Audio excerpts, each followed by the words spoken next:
अस्सलाम वालेकुम वरहमतुल्लाहि ताला वबरकातुहू। नूरानी तालीम हिस्सा सोम का ये हमारा पार्ट नंबर 14 है और ये नूरानी तालीम सवाल जवाब यानी अव्वल दो में हम सोम पढ़ रहे हैं।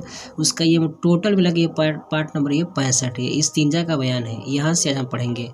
चलिए शुरू करते हैं। बिस्मिल्लाहिर्रहमानिर्रहीम। सवाल, इस्तिंजा किसे कहते हैं? जवाब, पेशाब या पखाना करने के बाद बदन पर जो नजासत लगी रहती है उसके पाक करने को इस्तिंजा कहते हैं।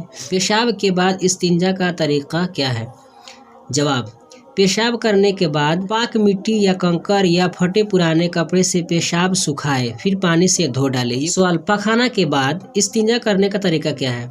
जवाब, पखाना के बाद मिट्टी, कंकर या पत्थर के 3 या 5 या 7 टुकड़े से पखाना की जगह साफ करें, फिर पानी से धो डालें।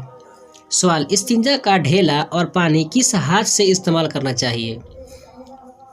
जवाब, बाएं हाथ से। जैसे कि दाहिने हाथ से नहीं इस्तेमाल करना चाहिए, उस बाएं हाथ से करना चाहिए। यहाँ पर लिखा है कि किन चीज़ों से इस्तिंजा करना मना है। जैसे इस्तिंजा करते हैं तो मैंने किस किस चीज़ से हम इस्तिंजा कर सकते हैं उसके बारे में है। तो जवाब में लिखा है कि किसी किस्म का खाना है, मसलन हड्डी, गोबर, कोयला और जानवर का चारा, इन सब चीज़ों से इस्तिंजा करना मना है। इसको बहार शरीयत में तफसील से बयान किया, वहाँ भी हवाले के तौर पर लिख दिया बहार शरीयत। सवाल, किन जगहों पर पेशाब पखाना करना मना है?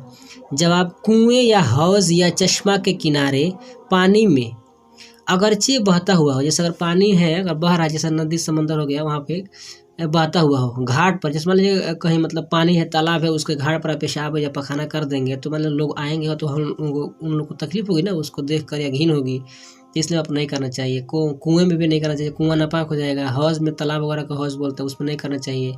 और चश्मा जानते हैं जहाँ से पानी निकल रहा हो ज़मीन से, वहाँ भी नहीं करना चाहिए।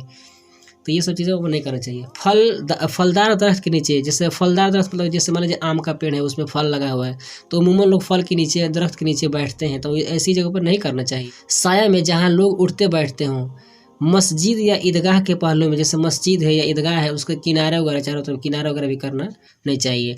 कब्रिस्तान हो गया, या रास्ता में जिस जगह जानवर बंधे हों, ठीक, और जहाँ वज़ू या गुस्ल किया जाता हो, इन सब जगहों में पखाना पेशाब करना मना है।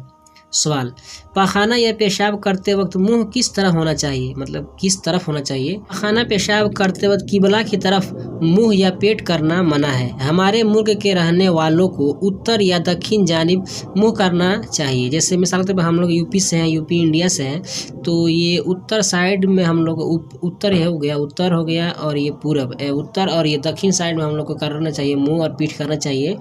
आज की वीडियो में इतना ही, मिलते हैं फिर नेक्स्ट वीडियो में। अस्सलाम वालेकुम रहमतुल्लाहि ताला वबरकातुहू।